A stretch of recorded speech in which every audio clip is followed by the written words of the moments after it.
فرماتے ہیں متعلقہ حاصلات تعلم کے حوالوں کے ساتھ مشق، زبان شناسی اور لکھائی کے کچھ اہم پہلوؤں کی طرف۔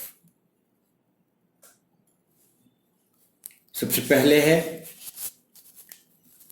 علامات وقف یا رموز اوقاف کا استعمال۔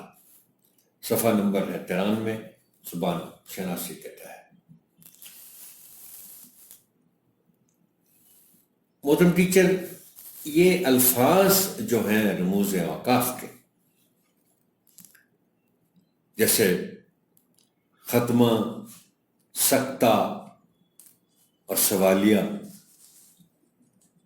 سوالیہ لفظ تو شاید بچے جلدی سمجھ جائیں، مگر باقی جو الفاظ ہیں جیسے ختمہ ہے اور سکتہ ہے، یہ ان کے لیے نئے ہیں۔ میرا خیال ہے کہ ظاہر ہے بچے چونکہ انگریزی بھی پڑھ رہے ہیں ساتھ ساتھ، تو آپ تھوڑا انگریزی کی جو پنکچویشن مارکس ہیں ان کے ساتھ ضرور ان الفاظ کو یا ان علامات کو ریلیٹ کر دیں، اور ان کو آپ جب ختمہ اور سکتہ کی بات کریں، سوالیہ کی بھی بات کریں، تو پھر ان کو بتا سکتے ہیں کہ ختمہ فل سٹاپ ہے، سکتہ کوما ہے، اور سوالیہ کوشچن مارک ہے۔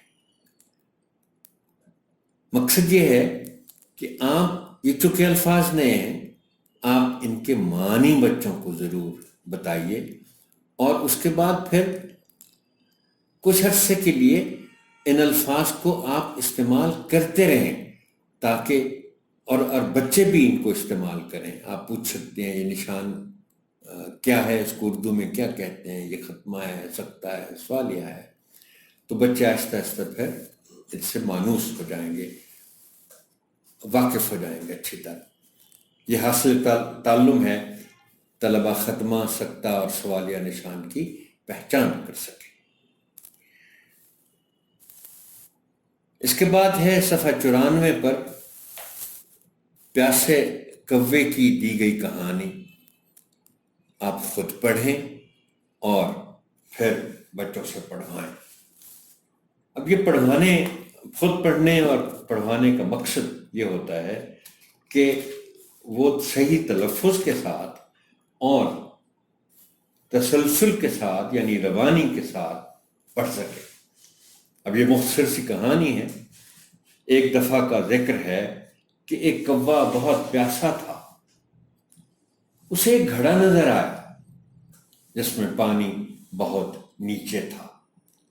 اس کے ذہن میں ایک ترکیب آئی۔ اس نے کنکر اٹھا کر گھڑے میں پھینکنا شروع کیے۔ پانی رفتہ رفتہ اوپر آ گیا۔ اس نے پانی پیا اور اللہ تعالیٰ کا شکر ادا کیا۔ اخلاقی سبق: سچ ہے، محنت کبھی ضائع نہیں جاتی۔ اب دیکھیے، بچے جب اس کو پڑھیں گے تو مقصد صرف یہ نہیں ہے کہ وہ کہانی پڑھ لیں اور بعد میں سنا سکیں۔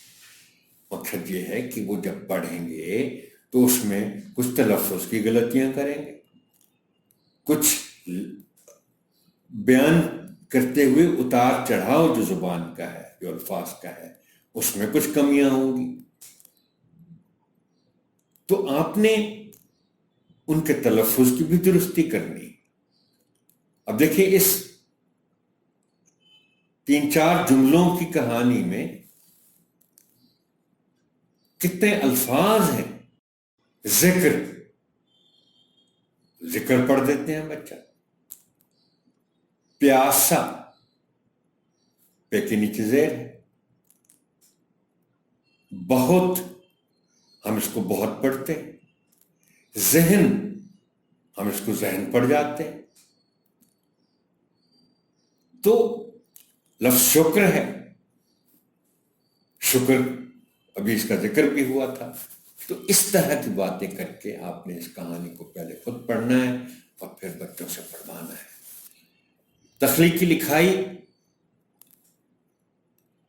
کمرہ جماعت کو صاف رکھنے کے لیے احتیاطیں، اس کا حاصل تعلم ہے کہ طلبہ ماحول سے متعلق 3 سے 5 جملے لکھ سکیں. اور جیسے میں آپ کو ہمیشہ کہتا ہوں کہ جملے لکھوانے سے پہلے آپ بچوں کے ساتھ موضوع پر گفتگو ضرور کریں. اب کمرہ جماعت کو صاف رکھنے کے لیے بے شمار احتیاطیں ہیں، اور اس طرح کی گفتگو میں بچے بڑے شوق سے حصہ لیتے ہیں.